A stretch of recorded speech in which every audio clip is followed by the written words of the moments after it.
I heard of one lady, in brief summary. She was born in a poverty-stricken village in Maharashtra, India.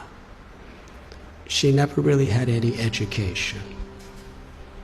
When she was a little girl and wanted to go to school, her family made her take care of the buffaloes.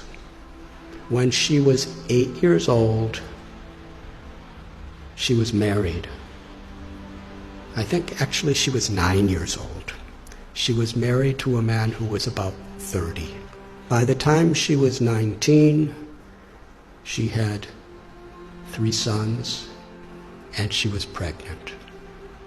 A mafia type of person who was exploiting the people of the village was especially forcing the women of the village to work really hard and paying them practically nothing. And everyone was afraid. But Sindhutai told the local collector, who was overseeing the police, and that person was stopped from what he was doing. But he was so angry. He went and told Sindhutai's husband a lie. He said, "You are such a fool. Your wife is having affairs with so many men. In fact, the child that is within her womb is my child, not yours. I've been having sex with her. If you don't kill the child and kill her, I will kill you." So the husband, the girl's 19 years old, he kicked her in the chest, not in the chest, in the stomach, repeatedly, to kill her and the child. She laid unconscious. He thought she was dead. So he dragged her to a cow shed where a whole herd of cows are being kept, thinking that people will feel that the cows just trampled her and that's how she died. So she laid there unconscious. And when she woke up, she said, she found one cow standing right above her, protecting her. There were all these buffaloes and oxen and cows walking, and they would have certainly trampled her. But this cow was keeping everything away from her. And even when the in-laws came to make sure she was dead, the cow chased them away with their horns and stood over her. She came to consciousness and gave birth to a baby girl under the cow. And she said she took a rock and cut her umbilical cord. Took about 20 slices to get free from it. And for hours and hours, the cow protected. And Sindhutai, when she got enough strength, she embraced the cow and promised, "As you protected me when I was in great need, I will protect others who are in need." It's a long story, but no one would have her back. Her own family rejected her, her biological family, because according to their tradition, once you're married, you could never come back home. A foolish tradition, as many are these days. In order to not be exploited, she was sleeping in a crematorium with her little baby child. And she would collect wheat that people would put around the dead bodies, and she'd mix it with water and cook it on the fires of the dead corpses. It became such a depressing life for her. She decided, I don't want my child to live like this. So she was going to commit suicide. She went to a railway track with her child in her arms and laid waiting for the train to crush them. But as she was laying there, she heard someone crying in anguish. So she got up and she found an old man who was crying out. He was crippled. He was very, very invalid. He was crying for some food and water, so she went and begged and got him food and water. And she was thinking that old man was the voice of God. She called Krishna. She said, was telling me that I had a higher purpose in life than to commit suicide. I have something to do, something to contribute to this world. But then later in the day, she was sitting in a field wondering, what am I going to do? I have nothing. I have no one. How can I help anyone? She was under a tree, and she saw that there was a branch of the tree that a woodsman with an axe had violently cut. The branch was just hanging by a single string. But that branch was giving her and her child shade. So she was thinking, this is the answer. However much I have been beaten down, still I could do something for others. So she started going and finding homeless, abandoned, orphan children. And she became their mother, taking care of them.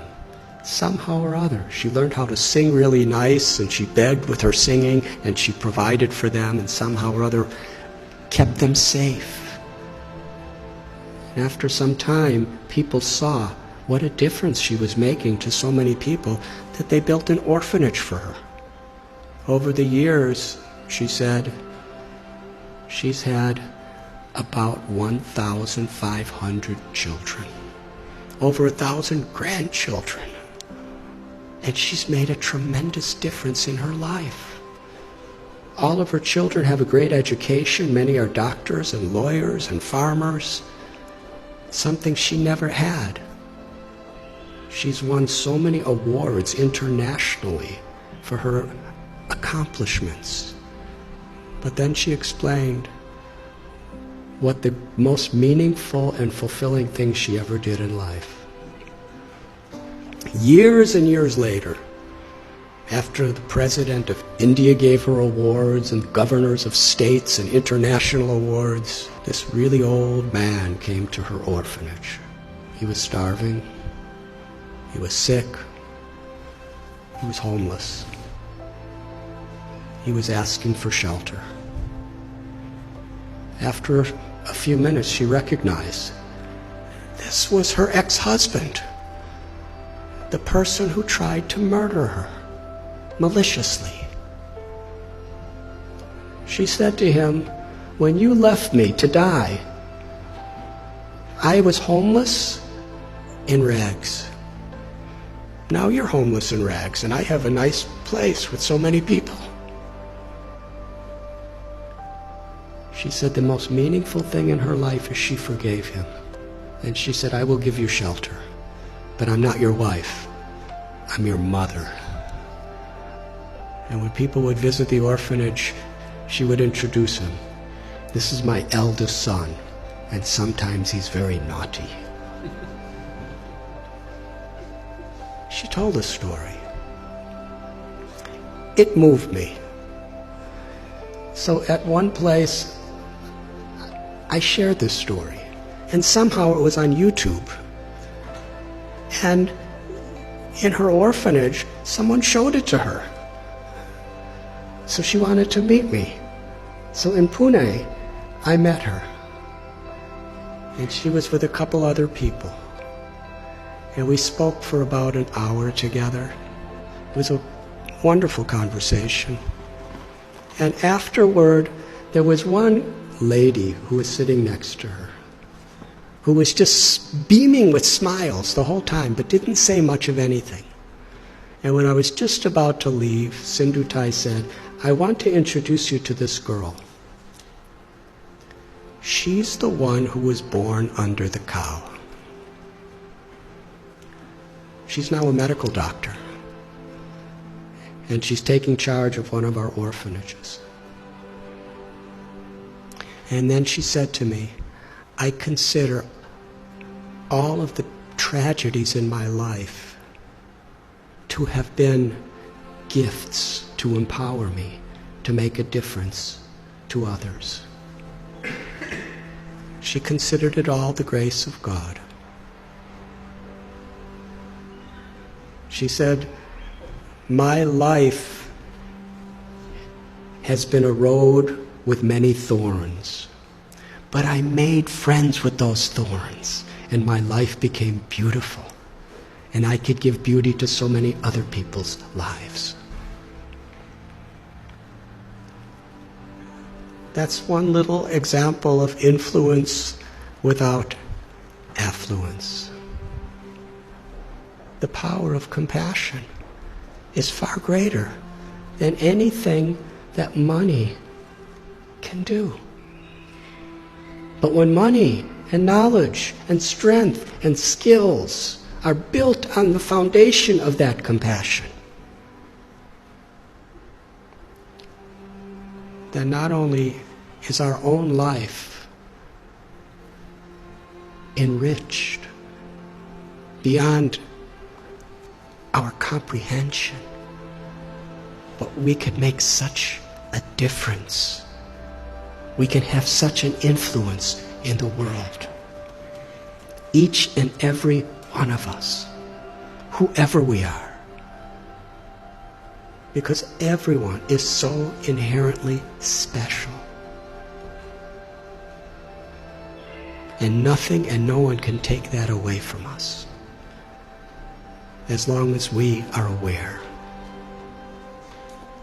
To be an instrument of compassion, an instrument of grace, is the true influence, beyond affluence. Thank you very much.